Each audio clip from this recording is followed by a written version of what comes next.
Hi! We are working hard to bring you the Shadows Heretic Kingdoms. And today we are going to discuss the story of Shadows Heretic Kingdoms with Chris Bateman. We will discuss equipment, the crafting system and the items. And we are going to visit Corvent and its capital Kaya-Lissar. So now let's connect with Chris Bateman from International Hobo. Hi Chris, we would like to ask you to tell us something about the story of Shadows Heretic Kingdoms. But please don't spoil too much, though I know it will be difficult to be interesting and not spoil too much. Well, it's always difficult to talk about an RPG story without spoilers. But there are a few things that get established early in the game. I would betray you. Like many fantasy novels, and for that matter, Japanese RPG games, this is a story about a party of characters. But it's not like any other party you've seen before. The player characters have had their souls eaten by a demon, who is also a character, and they all share one body. In fact, a lot of the story concerns the fight between these different characters as they struggle for supremacy within their shared demon body. No demon commands me! Thou art mistaken. And is it the same characters for every game? No, there's a mix of fixed characters and variable characters, beginning with a choice of 3 at the start of the game. So each of those 3 starting characters has their own story, their own subplot, that runs the length of the game, and it significantly affects which parts of the main storyline come out in each playthrough. The Shadow Thief. Captain! No! Save yourself! Honestly, you haven't seen the whole story of Shadows until you've played it with all 3 of the starting characters, and even then, there's a whole lot of hidden narrative threads for cunning players to discover. So, does the player face choices in the game that affect the story? Well, as I said, the Party of Lost Souls all share one body, and at times they have different agendas. When they disagree, it's the player that gets to decide which soul wins out, or whether the demon wins out, and this can significantly affect the unfolding of the story. Sacrifice my servant upon the altar nearby, and the sword is thine to take. It's a bit like the amoral choice systems in something like Fallout. But it's much more character-based. I haven't seen a setup like this in another video game, and it's been really interesting to write for it. Jaska, you came to rescue me! But what took you so long? I've been here for months. And how meaningful are the player's choices? Do they affect the way the story ends? Oh, absolutely. Actually, there are so many different threads in the story that it's hard to count the actual number of different possible endings. And that's not the best way to understand the story design anyway. Think of it like this. You decide through your choices and actions how the characters relate to each other and to the other major characters. And that leads to the story resolving itself in different ways. You can discover some of the possible final scenes quite easily, but finding everything you can change in the story could be a real puzzler for players. If you like, you can just play the game and experience the story you get from that. But if you want to, there's lots of hidden secrets in the story to be discovered.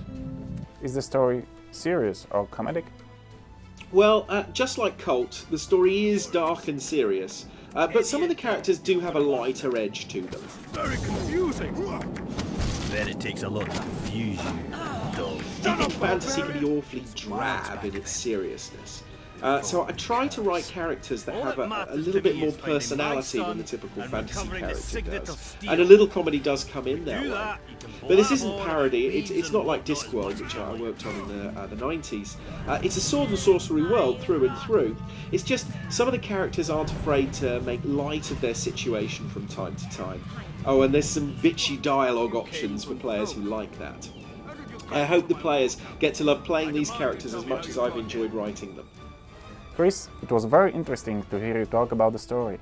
Thanks for your time and see you around. Bye! Thank you! Bye! Now let's go to the studio and talk about the equipment. Equipment is a very important part of the Shadows. You can loot the items, you can trade with the merchants and craft the new items from the items and the ingredients you have found on your journey. Peter Horniak, who is the lead scripter, will tell us more about the equipment in Shadows. Hi guys! Equipment in Shadows is character specific. For example, collars can only be equipped by Zar or Ironcut Zombie, two-handed weapons by Kellic or a few other characters. But there are also items which can be equipped by most of the characters, like rings and helmets. Let's take for example Kellic. He's a heavy fighter and can equip heavy armor, two-handed weapons and common items like belts, rings and necklaces. But on the other hand, he cannot use light armors and staffs. The Roar, as a creature of Shadow Realm, has his own equipment set. He is the only character which can use the shadow items. His skills activate according to his equipment. We have more than 1000 items in the game, and some of the items can only be crafted from unique pieces scattered through Heretic Kingdoms. The crafting system allows the player to combine ingredients, items and magical recipes to forge any items. Crafting items can be used to craft powerful weapons or mix various potions. You can loot levels for the drops, but truly powerful items are rare to find and can be found only with the most powerful fools. Some of the drops are unique and non-random, which is especially true to defeated bosses. Thanks Peter for the introduction of the equipment. And now let's go check another region of the Heretic Kingdoms.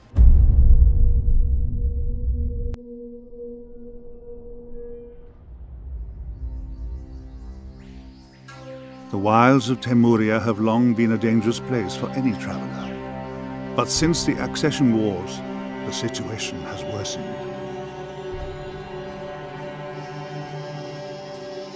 Whereas before Temurians were proud of these vales and glades, now a terrible curse lies upon these ancient forests.